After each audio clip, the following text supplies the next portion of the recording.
the best mentor on the planet, Dr. James Pruitt. Dr. Pruitt, please take it away. Wow, thank you so very much, Miss Beata Petty from the beautiful city of Chicago, Illinois. And what kind words those were. Man, just hearing you say that, I can't wait to hear what I'm going to say myself. Just kidding. But I'm super excited today, and I want to take a moment and just welcome every single champion that is on the line today. I want to take a moment and welcome all of the superstar leaders that have chose to join us, all the emerging leaders, and all of the new CEOs. We are glad that you are here with us today. And we've said it before, we're going to say it again, that if you want to learn medicine, we suggest you go to medical school. If you want to learn law, we suggest you go to law school. But if you want to learn leadership in the industry of networking, you've arrived at the right place at the right time. Now, each and every one of us knows that we are currently preparing for our 2018 National Convention and our 2018 Fall 90-Day Blitz that will happen immediately after. Last week, we discussed how to conquer fear, which is false evidence appearing real, and how to succeed in the presence of fear and in spite of fear. And we proclaimed last week that action is the cure for fear. So today, we're getting ready to tell it like it is. We're going to start with some real talk today, you guys. What we're going to talk about today is what does it take to succeed and to be great? To be beaten but not broken. To be victorious but not boastful. To strive for the prize and to win it honestly or lose graciously. To use every resource within our disposal. Courage is what lies at the core of success. All the great works of this world have been accomplished by courage. And the world's greatest victories are always born in the face of defeat. That's why it takes courage. A great deal of talent, folks, is lost in this world. If only they had a little courage. Each day, talented men and women go to their graves unnoticed, unsuccessful, unfulfilled, because they're timid and scared, and they didn't make an honest effort to give all that they have got. To accomplish anything worthwhile, you must not stand thinking only of the danger, only what might not work, what might happen if people talk about you. Remember this. Yea, though we walk through the valley of the shadow of death, we will fear no evil. Thy rod and thy staff are with me. All great achievers have faced their fears and crossed the line beyond fear. We have fought back furiously, deliberately, without compromise, without hesitation, and a winner finds undiscovered resources, undiscovered reserves of courage from deep within. See, history has been changed by men and women willing to dare, daring enough to go and do.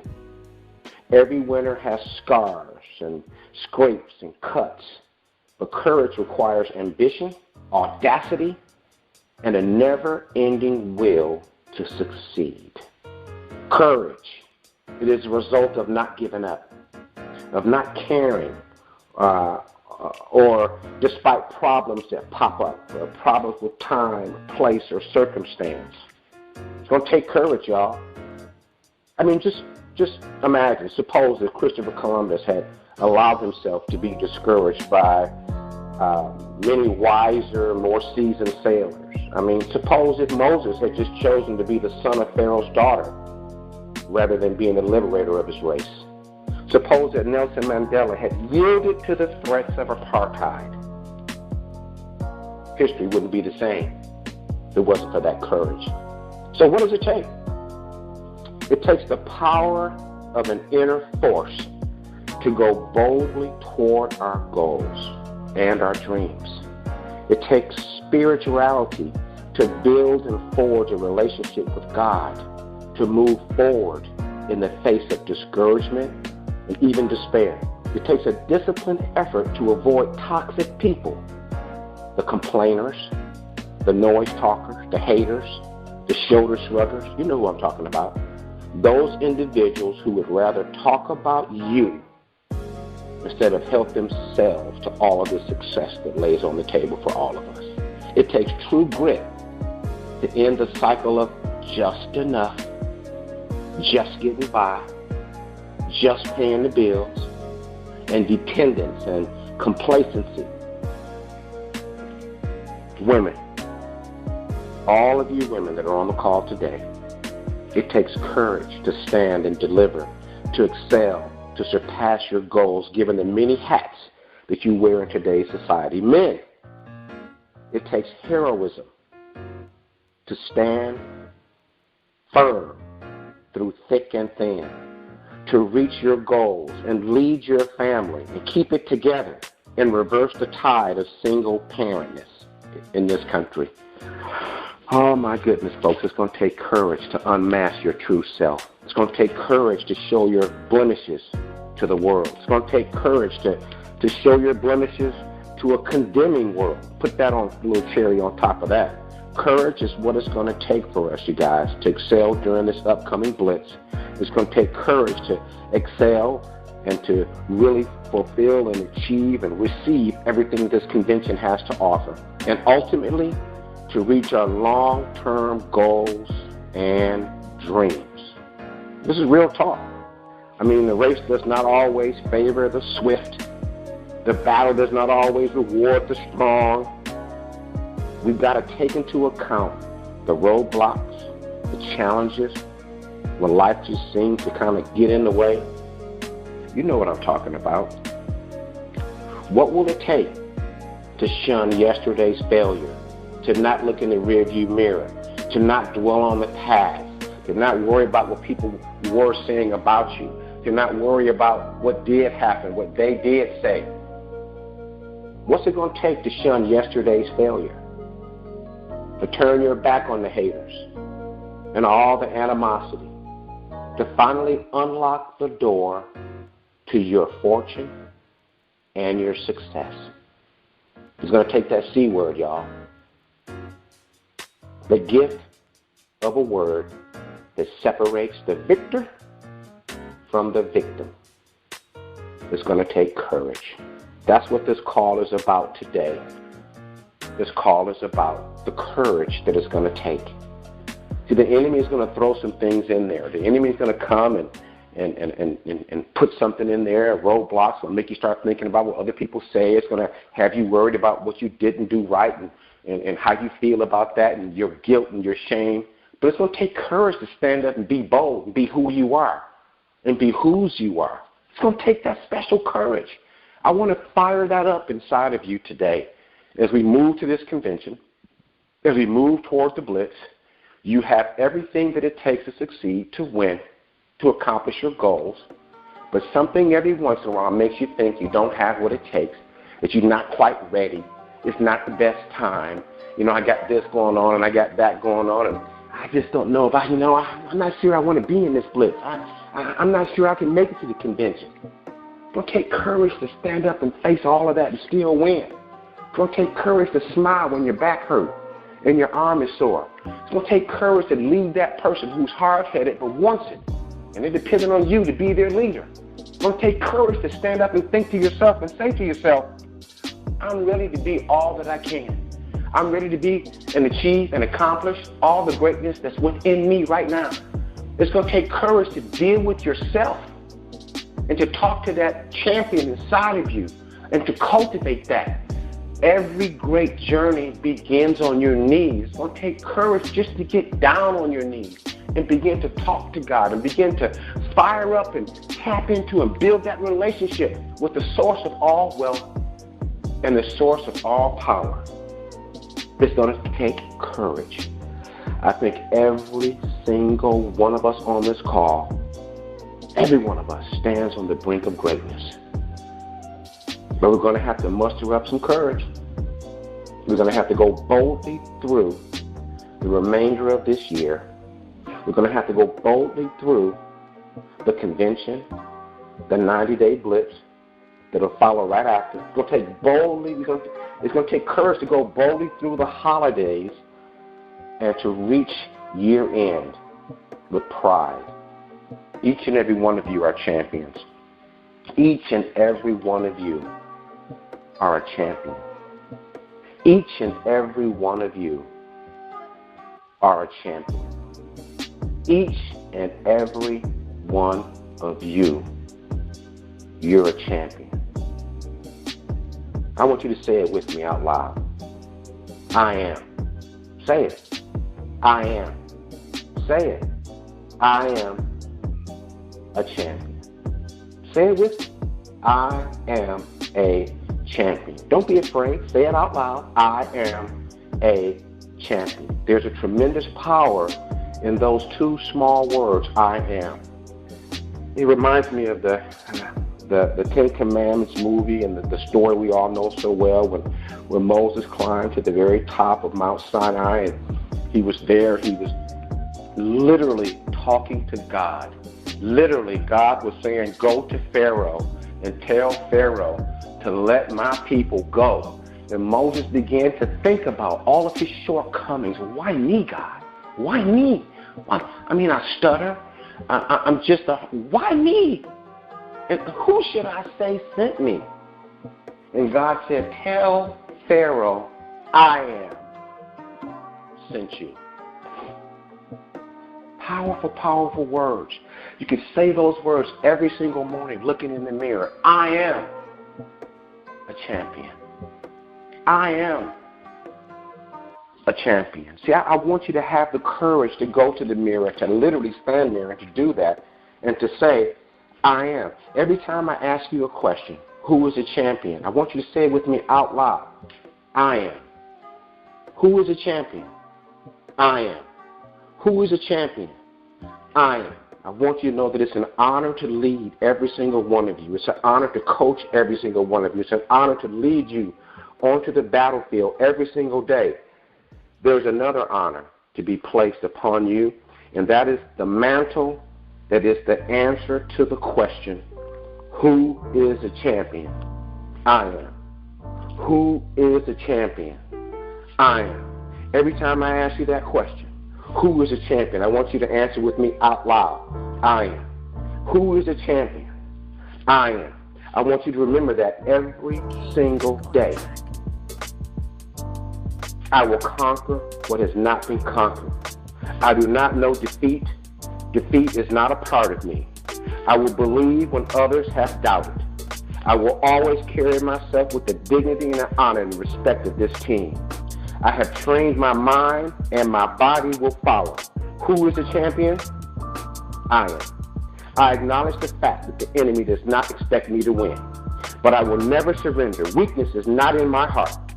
I will give to my teammates, to those who stand beside me, and those who have trained me, and I will draw strength from them. Who is a champion? I am. I gladly go out onto the battlefield, and I will move and groove and do everything that I can do to reach my goal using all of my power. And I will arrive determined and focused. I will rip the heart from the enemy and leave it bleeding on the battlefield because he cannot stop me. Who is a champion? I am. To my side, I've got my teammates. Teammates who have been with me through thick and thin, through sacrifice, through blood, through sweat, through tears. Never will I let them fall. Never will I let them down. And I will never leave a fellow warrior behind because the enemy does not know my heart. Who is a champion? I am. No one will deny me. No one will defy me. And no one will tell me who and what I can be and who and what I am. Belief will change my world. Belief has moved mountains and put men on the moon.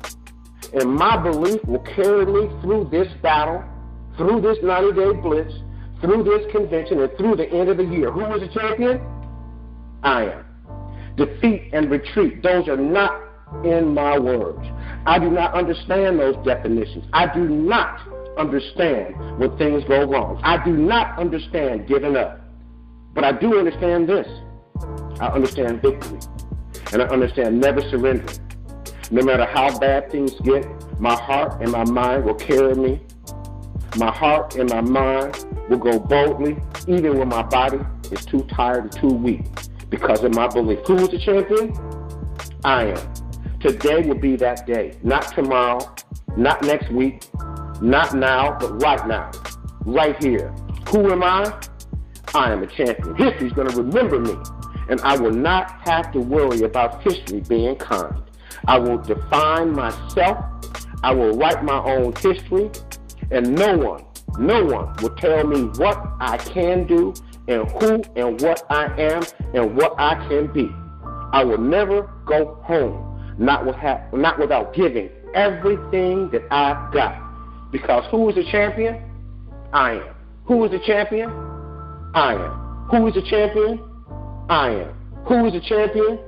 I am. Who is the champion? I am. Who is the champion? I am. You see, folks, we're going to walk into this national convention with a certain kind of swagger, a certain kind of pride. We're going to be humble, yet strong and proud. We're going to walk like champions, talk like champions, behave like champions, lead like champions, follow like champions. Who is the champion? I am.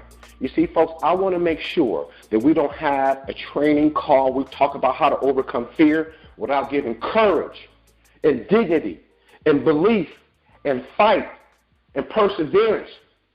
I want to give that its due too.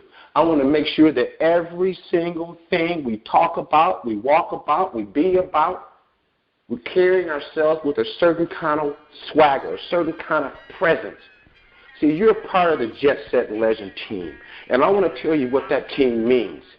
See, we help people lead a jet set lifestyle. We're going to help people accomplish their jet set dreams. See, whenever I say the word jet set, what's a jet set lifestyle? You know what I mean, but it means something different to everybody.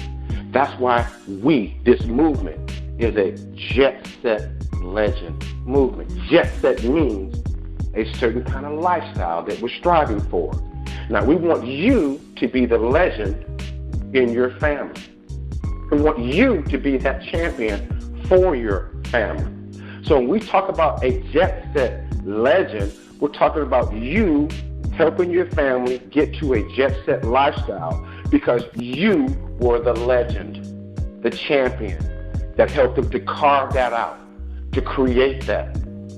So yeah, today we're talking about courage.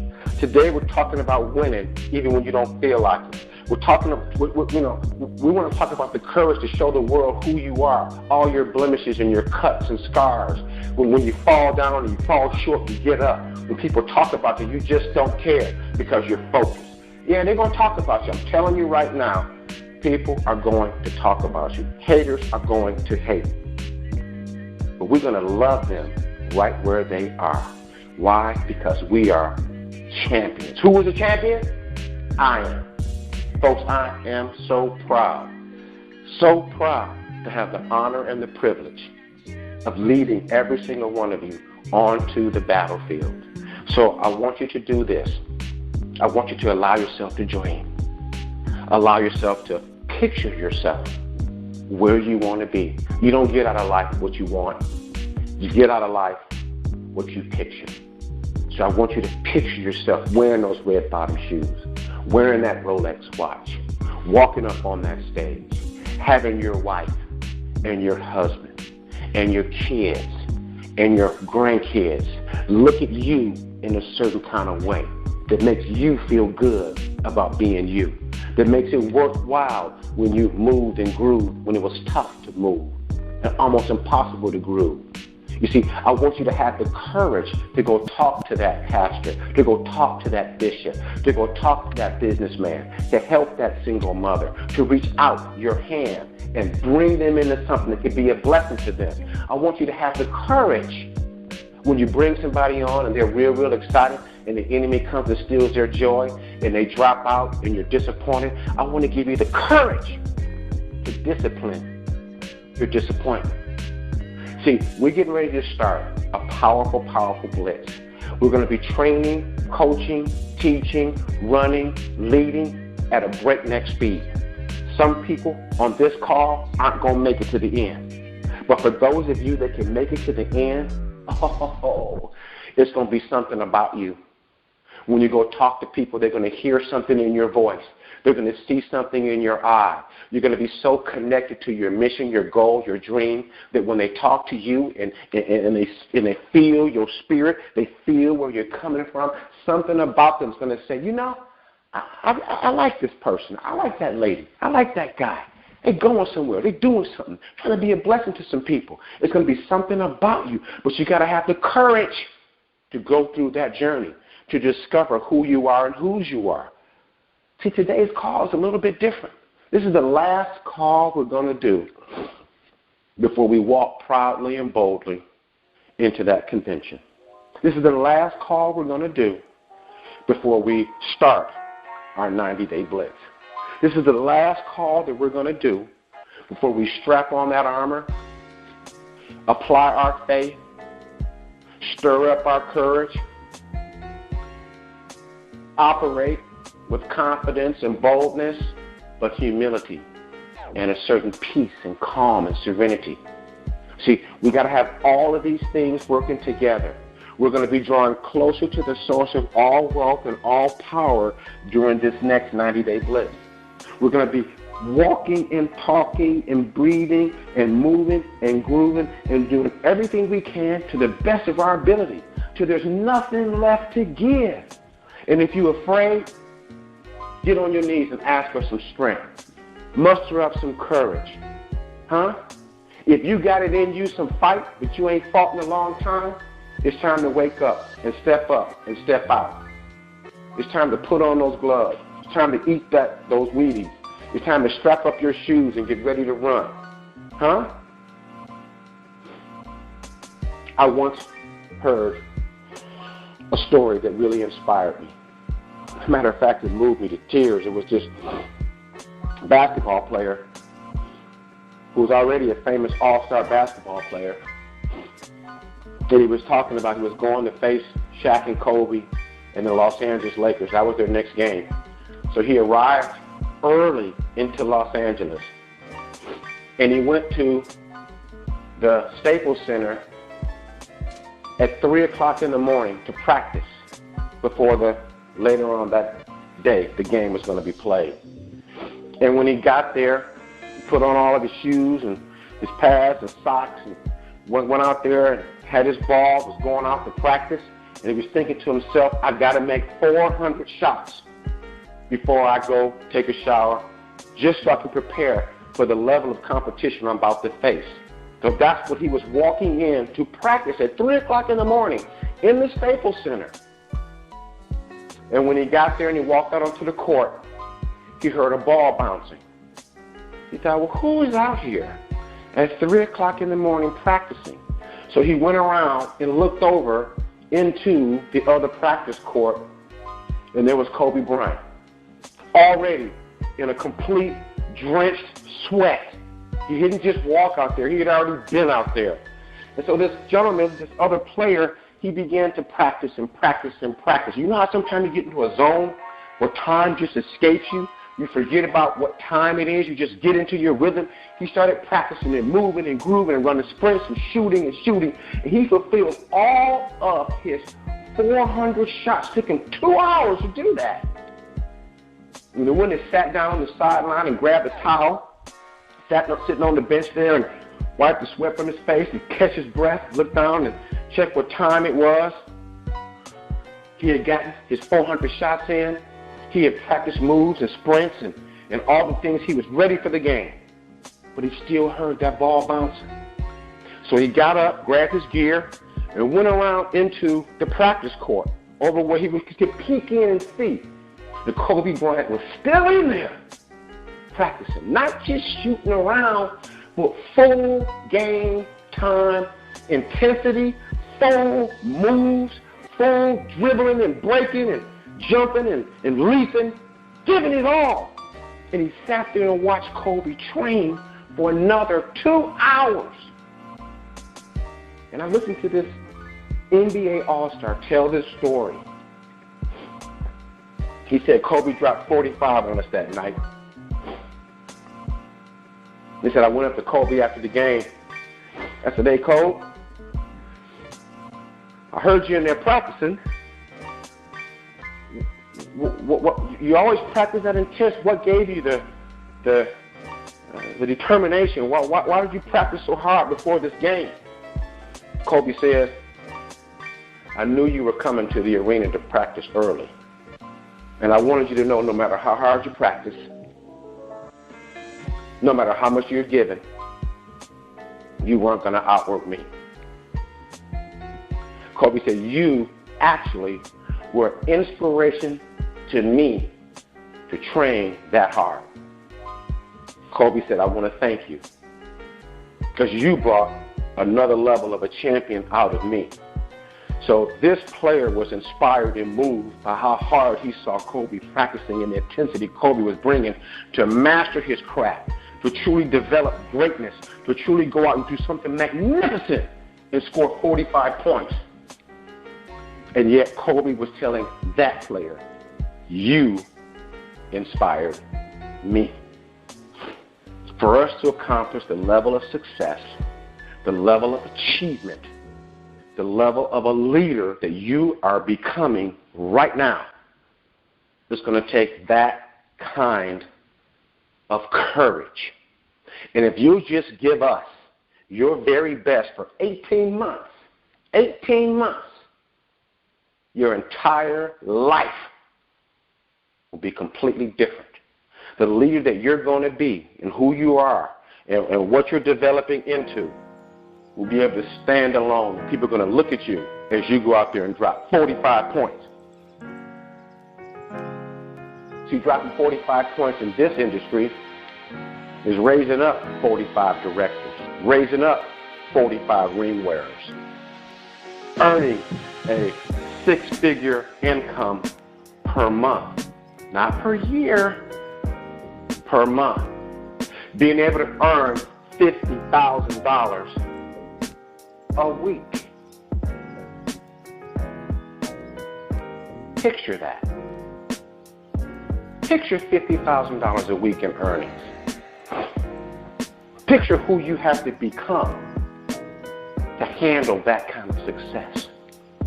Do you have the courage to do it? Do you have the courage to mold and to craft and to chisel other leaders? Do you have the courage to get up early in the morning and work hard on your craft, on your 3 Ps? Work hard on your preparation. Work hard on your practicing. Work hard on your performance. Do you have the ability to get up early to do that? Because see, to be the winner that you want to become, you got to get up early. You got to stay late. You got to work hard. And the bigger your dream is, the earlier you got to get up. I ain't talking about your wife getting up with you. I'm talking about you getting up. I ain't talking about your husband getting up with you. I'm talking about you getting up early in the morning. You putting something inside your head. You setting some serious goals. You mapping out how you're going to get there. You attracting the kind of people that are looking for you. You got to get up early in the morning to do that. That's the champion that you are. Who is the champion? I am. Power in those 2 words, y'all.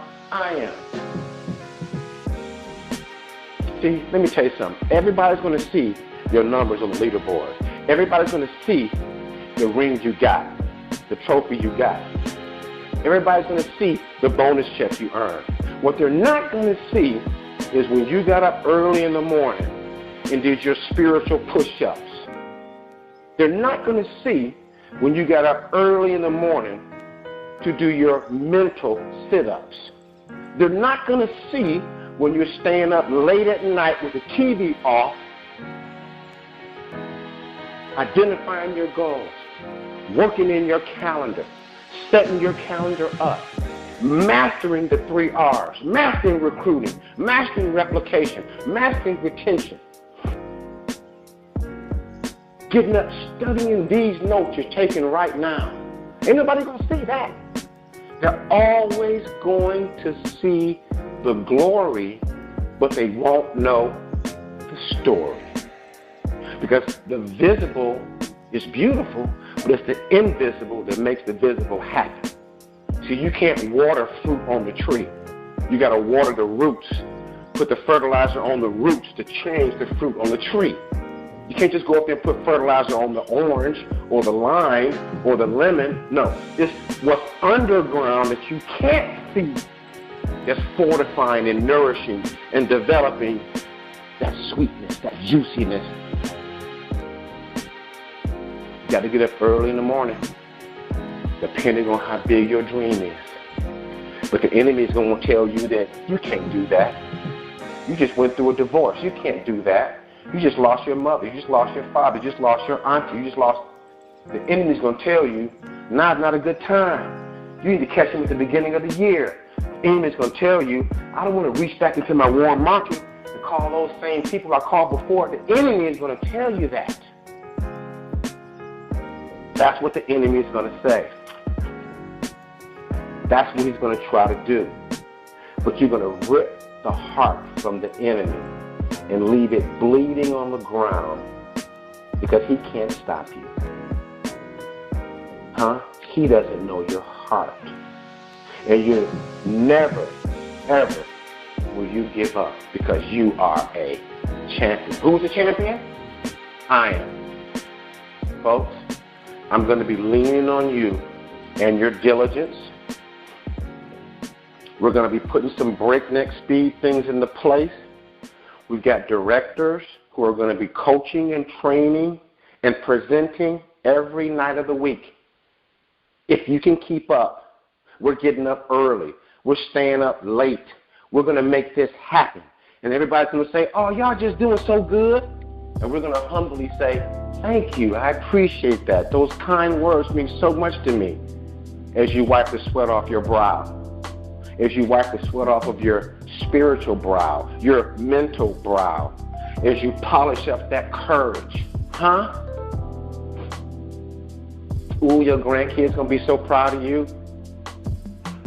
Your unborn great-great-grandkids going to be so proud of you and what you were able to accomplish during today's economy. It won't matter. Because you'll be able to buy whatever you want to buy because you paid a price and you did what other people wouldn't do. They could, but they were afraid. They were scaredy cat. They were excuse makers. They were noise talkers.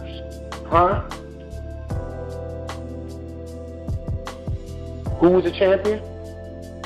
Who was a champion? Who was a champion? That's what I'm talking about. I am. I want you thinking it as you're walking through the grocery store. I want you thinking that. Who's a champion? I am. I want you thinking that when you brush your teeth, looking in the mirror at the champion staring back at you. I want you thinking about that. I want you knowing that. When you're just walking through the shadow of the valley of death. It ain't real. It appears real. What's real is what's inside of you. And you already have the power to create wealth. And we walk by faith, not by sight. Stir up your faith. Apply your faith. Build your belief. The difference between a person that makes $5,000 a month and the difference between a leader that makes $50,000 a week is not their intelligence. It's not their skill level. It's not their talent level. It's their belief. And you can build your belief just like building blocks, stacked one on top of the other. You can feed the champion inside of you. I watch how much Marcia does her Bible study every single day, how much time that woman spends. See, people don't see that. Well, she's writing down notebook after notebook, goal after goal, saying it, writing it, putting it down. Nobody sees that. They just see her standing there next to me. Who was the champion? I am. You know, Marcia came in the other day and said, baby, I just want to thank you so much for working so hard. And I appreciate that. And that's nice to hear. But that ain't what keeps me going. I mean, it's nice. I don't do it for that. I appreciate you. Although I do appreciate that. I do it because something inside of me that God is fired up to go out and do something great, to be something great, to stand alone amongst other people. And they're going to look at you on the side of your face when you can't see them looking at you. Man, there he goes right there. There she is right there. That's that woman. Yeah. Right. Yeah. It's God inside of you that they're talking about. It's not you. It's God inside of you. But you got to have the courage to stir that up. Go look up the word courage. Go look it up. Google it. I almost defined it on this call today. I said, no, I'm not going to do that. I want everybody to go Google courage. And I want you to put it on. See if it fits. Try it on. It fits just right around the hips. It fits just right across your shoulders. It fits a little snug right by your heart. Huh? Who is the champion? I am. We're looking for contenders, not pretenders. Contenders. They're ready to get up on that scale, weigh in for this next blitz. We checking IDs, y'all. We checking IDs. Who really wants this? Huh? Where your ID at? Who really wants this? Who got some real want to? Who got some real dreams that need to be fulfilled? Who got a grandmother that needs to be taken care of? Or parents that need some assistance? Who got children that need a better education? Huh? Courage. That's what I want every single one of us to hold on to. Courage. And it's your belief that's going to carry you when your legs get tired and sore and your arms from swinging and ducking get sore. It's your belief that's going to hold you up. You know what I'm saying? Hold you up. You know what I mean? Yeah. I'm fired up now. I'm ready to start pop locking and break dancing. Y'all don't know, boy. I can get down. Yeah, we about to do the thing, y'all. Well, it brings me great joy and honor to be able to share this insightful information with you. The harvest is plenty, abundance is your birthright, and greatness is your destiny. In the words of Roland Tourist, don't believe what you see, but see what you believe. Because with God, all things are possible. We'll see you guys at the convention. We'll see you on the blitz. We'll see you on the battlefield. And we'll see you in the winner's circle. Thank you very much, folks. God bless you. We'll talk again soon. Goodbye for now.